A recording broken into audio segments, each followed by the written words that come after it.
అండి, పెరలి sisters channel కి స్వాగతం. ఎలా ఉన్నారు? అందరు బాగున్నారా?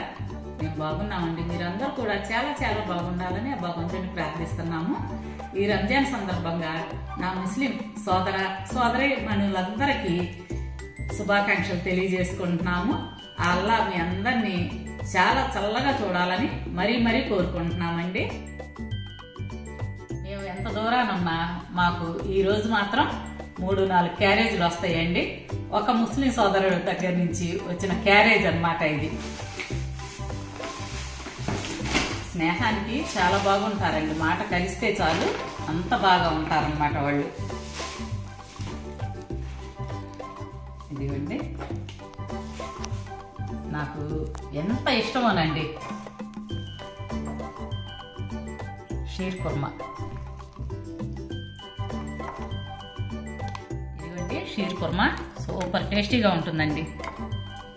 ఇట్లా ఎండు కొబ్బరి తురుముతో చేసిన కుర్మా అసలు ఎంత బాగుంటుందో. ఇదిగోండి, ఇప్పుడు మటన్ బిర్యానీ.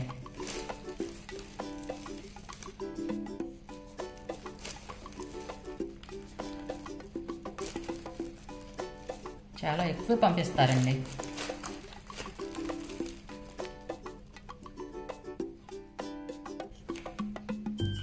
ఇది దమ్ పెట్టిన బిర్యానీ అన్నమాట, మటన్ దమ్ బిర్యానీ.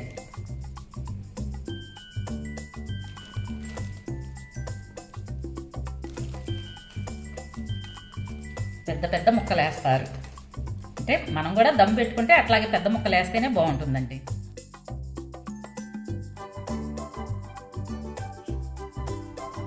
ఇదిగోండి లెగ్ పీసెస్. ఇదిగోండి దాల్చా, ఇందులో మటన్ కొవ్వు అది వేస్తారనమాట. ఇదిగోండి పెరుగు చట్నీ, గోంగూర. మనం ఎంత రుచిగా బిర్యానీలు వండుకున్నా ముస్లిం సోదరుల చేతితో చేసిన బిర్యానీ ఆ రుచే వేరండి. సూపర్గా ఉంటుందన్నమాట.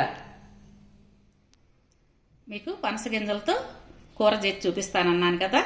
ఇగోండి పనసగింజలు. వీటిని నేనేం చేశానంటే పై పొట్టు తీసేసి శుభ్రంగా కడిగి సన్నగా చీలికల మాదిరిగా కట్ చేసి పెట్టుకున్నాను. ఇప్పుడు కూర ఎలా తయారు చేసుకోవాలో చేసి చూపిస్తాను, చూసేయండి. ఒక గిన్నె తీసుకొని అందులో తగినన్ని నీళ్లు పోసుకొని కొంచెం ఉప్పు వేసుకోవాలి. ఉప్పు వేసిన తర్వాత ఈ ఇందాక కట్ చేసుకున్న ఈ పనస గింజల్ని వేసి కొంచెం మెత్తబడే వరకు ఉడికించుకుందాం.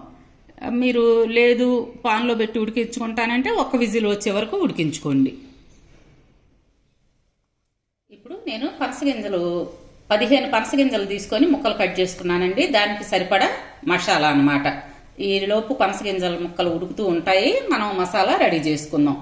చూడండి, ఎండు కొబ్బరి అంత ముక్క ఎండు కొబ్బరి తీసుకోండి. చిన్న అల్లం ముక్క, 1/2 టీ స్పూన్ గసాలు, 1/2 టీ స్పూన్ ధనియాలు, కొంచెం జీలకర్ర. వీటిని మనం మిక్సీ పట్టుకుందాం. ఇదిగోండి ఈ విధంగా మసాలా పట్టుకోవాలి. ఇప్పుడు మనకి ఈ గింజలు ఉడికినాయో లేదో చూద్దాము.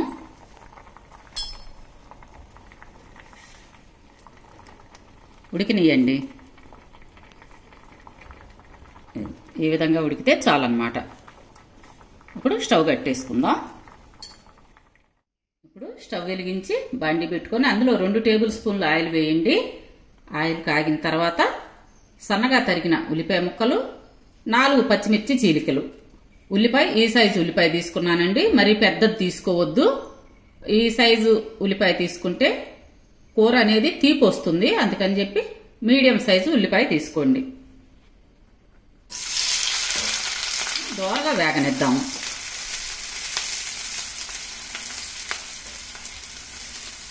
అలాగే కొంచెం కరివేపాకు, 1/2 టీ స్పూన్ పసుపు.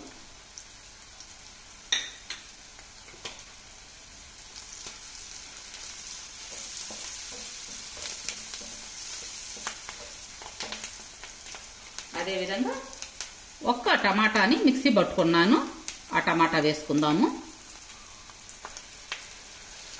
ఈ సైజు మీడియం సైజు టమాటా తీసుకున్నాను.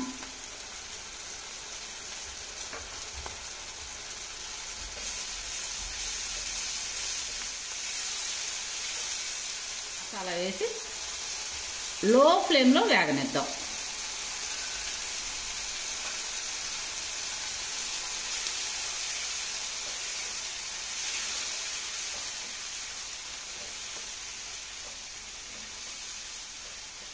ఒక్క నిమిషం తర్వాత మీ టేస్ట్కి తగినంత ఉప్పు.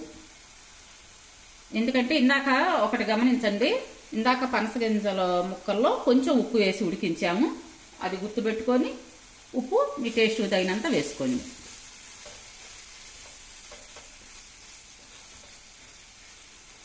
అదేవిధంగా ఒక్క నిమిషం తర్వాత కారం వేసుకోండి.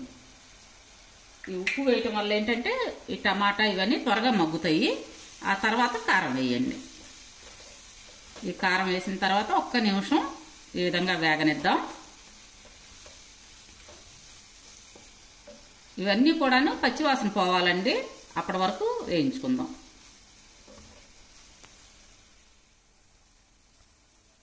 ఇదిగోండి 2 నిమిషాల తర్వాత ఈ పచ్చివాసన అంతా పోయింది. దాంట్లో ఇందాక ఉడికించుకున్న పనసగింజల ముక్కలు వేయాలి. నీళ్లతో సహా వేసేసేయండి.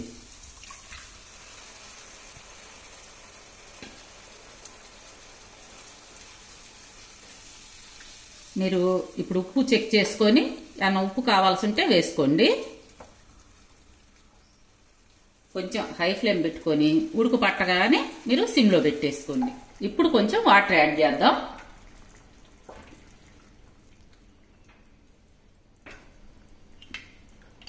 మూత పెట్టి లో ఫ్లేమ్లో ఉడికిద్దాం. ఇదిగోండి 2 నిమిషాల తర్వాత ఈ పచ్చివాసన అంతా పోయింది. దాంట్లో ఇందాక ఉడికించుకున్న పనసగింజల ముక్కలు వేయాలి. నీళ్లతో సహా వేసేసేయండి.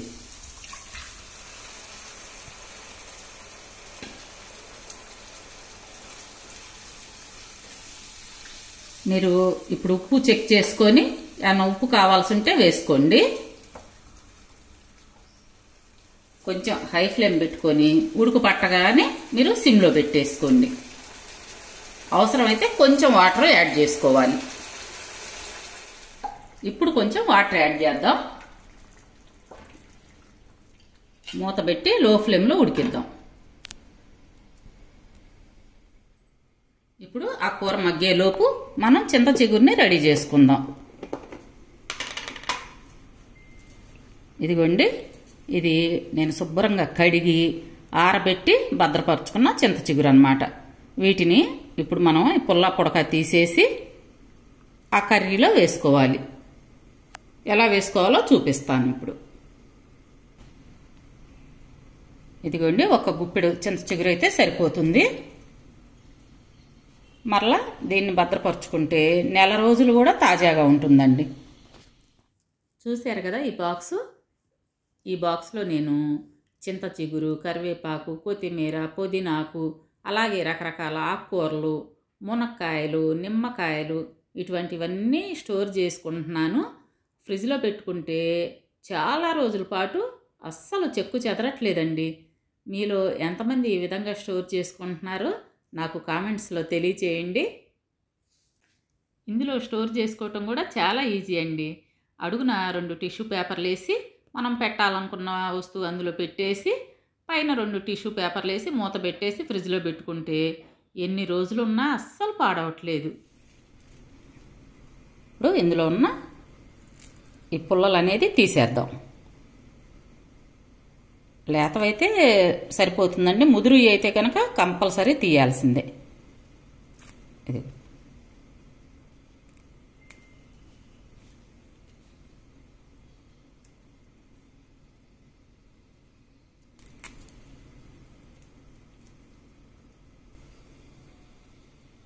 ఇవి తీసి పక్కన పడేద్దాము.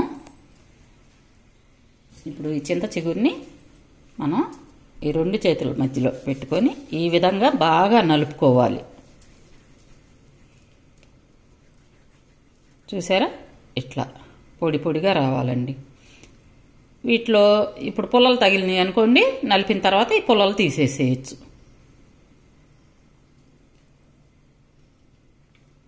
అంతా కూడాను ఇదే విధంగా నలుపుకుందాం. ఇప్పుడు సీజన్ కదండి, ఈ చింత చిగురు, పనస విత్తనాలు, ఇవన్నీ పనసకాయలు ఇవన్నీ సీజన్ కదా. ఈ పనస విత్తనాలు వేస్ట్ పోకుండా మనం చింత చిగురు తెచ్చుకొని చేసుకుంటే ఒకరోజు కర్రీ అయిపోయినట్టే. పనస తొనలు తిన్నట్టు ఉంటుంది, ఇటు కర్రీ చేసుకున్నట్టు ఉంటుంది. ఒక్క దెబ్బకే 2 పిట్టలు. ఏది వేస్ట్ పోనివ్వవు కదా. ఎందుకు వేస్ట్ పోయేది ఎందుకు? చక్కగా కూర వండుకుంటే ఒక పూట కూర వచ్చేసింది. అంతా కూడా ఇదే విధంగా నలుపుకుందాం. మీరు ఆకుగా వేసారనుకోండి కూర అంత రుచి ఉండదు. ఇది కసకసలాడతా పంటి కింద తగులుతూ ఉంటుంది. అట్లా కాకుండా ఈ విధంగా చేసుకోండి. చింత చిగురు నలిపిన తర్వాత కూడా ఇదిగోండి పుల్లలు, ఈ పుల్లలన్నీ కూడా వేరేసి పక్కన పెట్టేసుకోండి.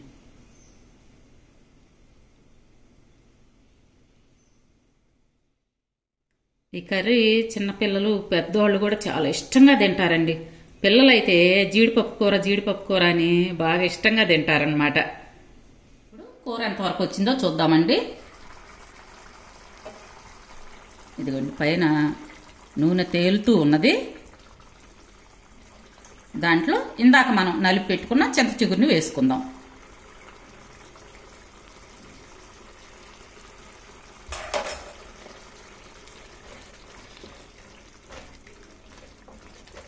ఇది ఈ విధంగా బాగా కలుపుకొని ఇంకొక 5 నిమిషాలు లో ఫ్లేమ్లో ఉడికించుకుందాం. అంటే చింత చిగురు అంతా ఉడకాలి కదా, అందుకోసం అన్నమాట.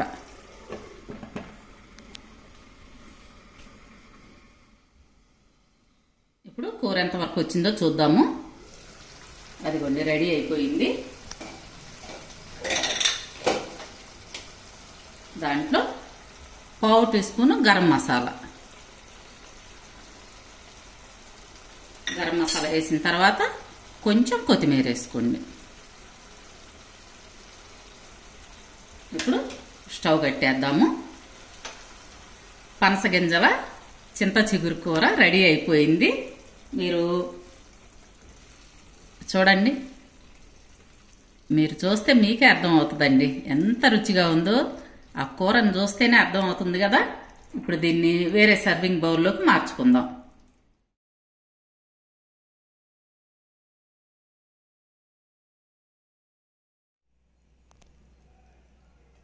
ఇదిగోండి కర్రీ రెడీ అయిపోయింది.